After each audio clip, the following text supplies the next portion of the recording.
This is the last present I will ever give you. My husband shoves divorce papers to me.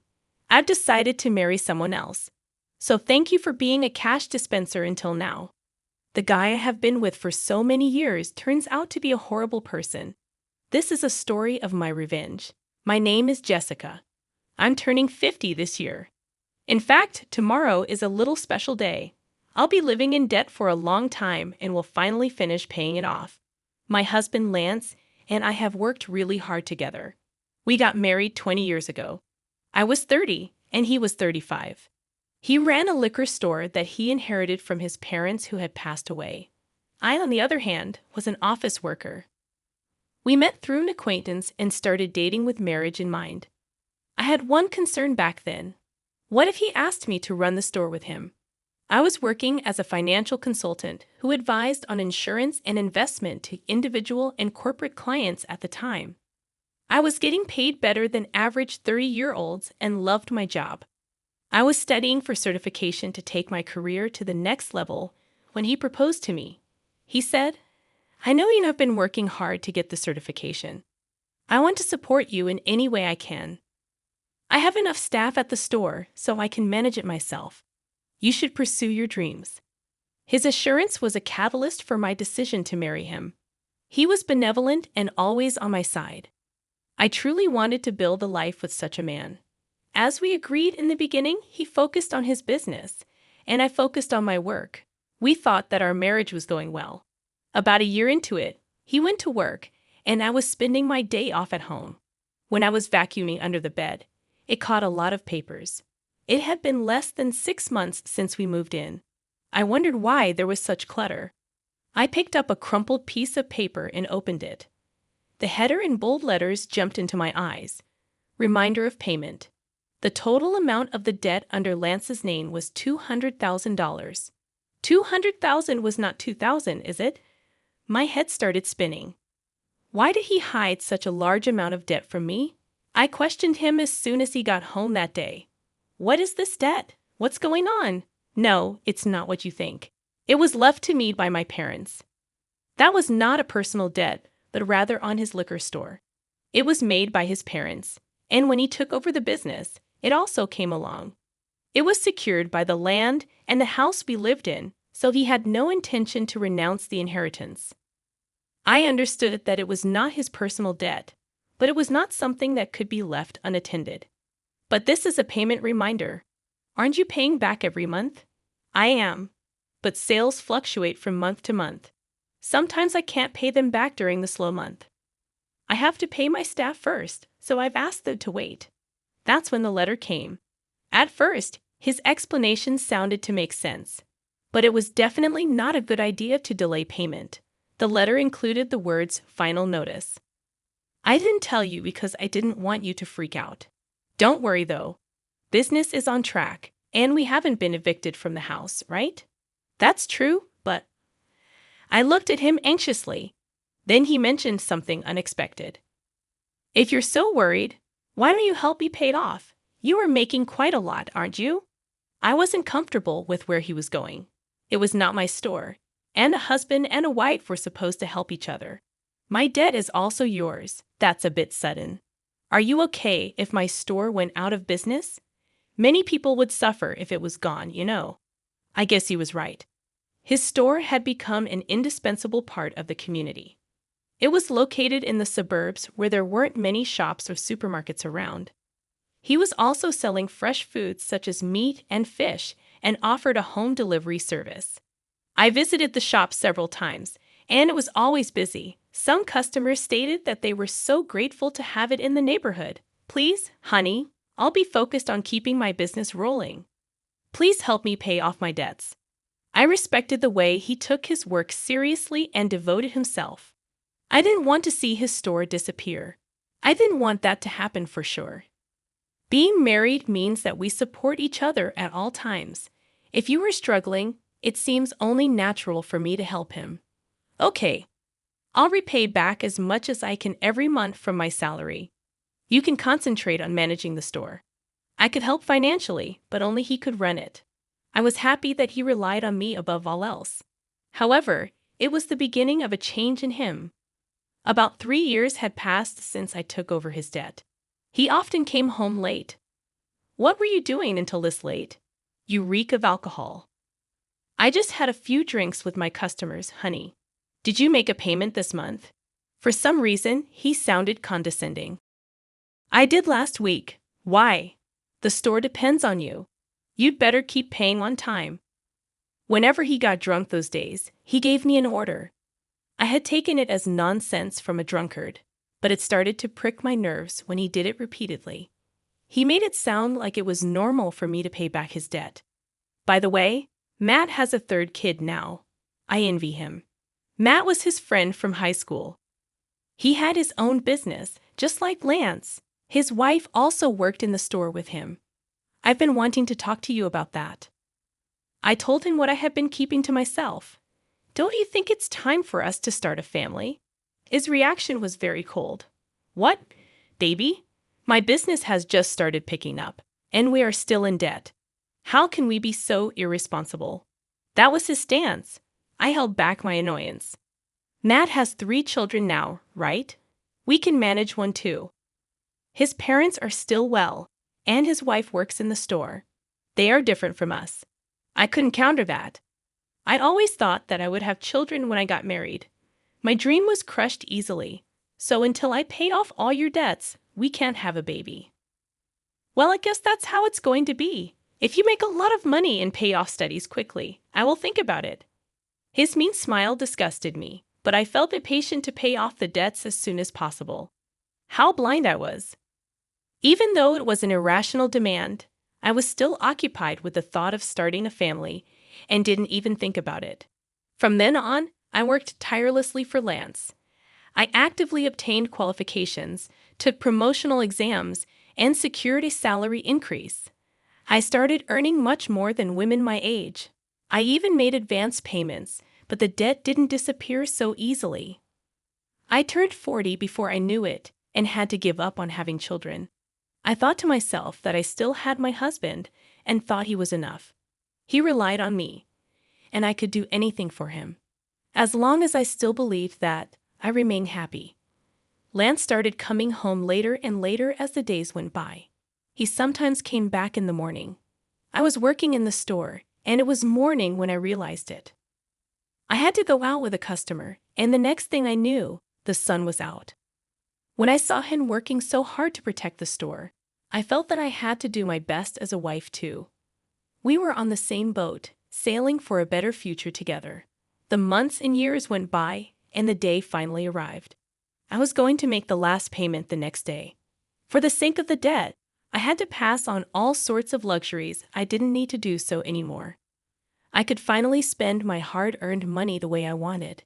I realized that ever since I got married, I had been thinking too much about money.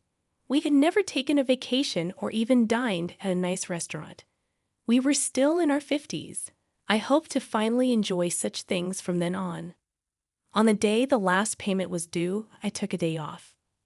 I prepared a more opulent dinner than usual, complete with a bottle of wine and Lance's favorite chocolate cake, intending to celebrate a debt-free life together. When he returned from work, I laid everything out on the table, remarking, "Finally, it feels like it's been a long time. But the last 20 years have gone by so fast, haven't they, honey?" His trembling and lowered head made me wonder if he was crying from happiness. However, to my shock, he burst into laughter in a way I had never heard before. "What the hell is going on? Are you okay?" My supposed husband declared something outrageous. "You are dismissed now. I'm grateful to you for the past 20 years. Thanks to you paying off all my debt, I'm a free man. Great job. I don't need you anymore." "What are you talking about?" I genuinely had no clue. He pulled out something from his bag. "This is my last present to you." Bold letters of a divorce petition stabbed my eyes. Proudly, he continued, "I've decided to marry someone else, so you are no longer of any use to me. Thanks for being my cash dispenser until now. You're getting remarried? Have you been cheating on me all this time?" I recalled his habitual late returns, citing work or socializing. While I toiled to pay off his debt, he was nowhere to be found. His expression remained smug. I will never read that unfaithful. I have already found the next potential wife. I want to divorce you and marry her. That's why I have been waiting for you to clear my debt. Tears welled up at the absurdity. The feast I had prepared blurred before my saddened eyes. Get the hell out of here. He handed me the divorce papers. My blood boiled faster than I could feel sadness or despair. Okay, but you won't regret it. I forced out my voice. No, I won't. Why would I regret divorcing an old hag like you? Old hag? If I were her, he would be an old fart. Did he think he was still young? His misconception was so ridiculous that I regained composure and accepted the divorce papers. I'm going to take this with me for now, and I'll be in touch. I packed my belongings and left the house. How could my 20 years of marriage come to such an easy end? Finally alone, I shed tears of emptiness and frustration. Later, I asked my attorney for a divorce agreement, sending it to Lance. I also requested a background report on his bride-to-be. Shortly after, he called me. Hey, Jessica, what the hell is this document? He sounded furious. I could imagine his face turning bright red even over the phone. Contrasting his fury, I remained calm. That is a divorce agreement. What about it? I know what it is. What I'm talking about is this loan agreement. Why do I have to pay you back? He sounded distraught, yelling, This is crazy. This is not right. Referring to the repayment of the loan between spouses during the marriage, he protested against returning the money I paid on his behalf. This is ridiculous. You decided to do it out of your goodwill, didn't you? Why are you digging up the past? What do you mean? I did it as your wife. If we divorce, that's a different story. Regret hit him. He just realized it. When he asked for a divorce, I immediately thought of making him repay my head. My profession involved dealings with insurance and investments, giving me contacts with experienced attorneys. I consulted them right away. The total, including interest, was a little over $300,000. I was determined to have him pay me back precisely that.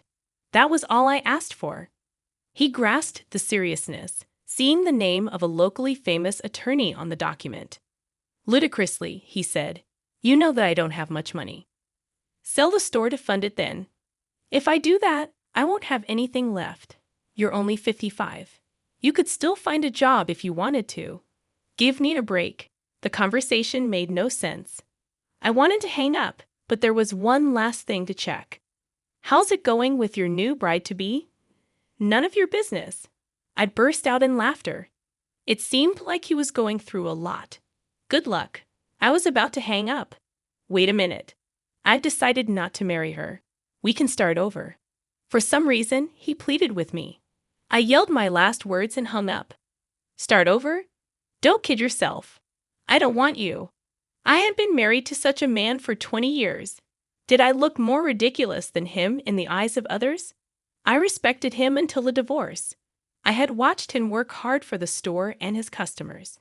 20 years later, I realized he was just a fool. The mentioned remarriage started with innocent flirtation with a part-time university student, Melissa. You are so cute, Melissa. Will you be my wife? She played along, jokingly replying, Well, I would think about it if you let me be a full-time housewife. The truth was, he believed she was serious. Marrying a man nearly 40 years her senior seemed like a mere joke to her. It turned horrifying when he persistently pressed her to marry him, leading her parents to intervene and obtain a restraining order against him. Reading the private investigation report, I laughed so hard I hyperventilated. When he came home late, I assumed he was working hard, unaware of the truth. Instead, he was hitting on young girls at bars and strip joints, boasting, I'm surprisingly popular with young girls. I'm a salesman, so I have this easy-to-talk-to aura and get along with them. And I'm told that I look younger. Don't you think so? The girls apparently cringed at his comments. With no use for his older wife and viewing me only as a cash dispenser, his misconceived self-image turned him into a somewhat laughable stalker who almost got in trouble with the police. Perhaps it would have been better if he had cheated on me. Unfortunately, he couldn't even find a mistress. The reason behind his pursuit of a young girl was his friend Matt having a grandchild. Matt recounted, "As soon as he saw my grandchild, he said he wanted to have a child himself. I scolded him, saying he shouldn't say such a thing. You have been paying his debt for him." He was absolutely mortified. "I'm glad I didn't spend my golden years with that man," I muttered. My divorce finalized, and despite unclear property division, he gave up due to my attorney's reputation. I wondered how such a gutless person had stayed in business.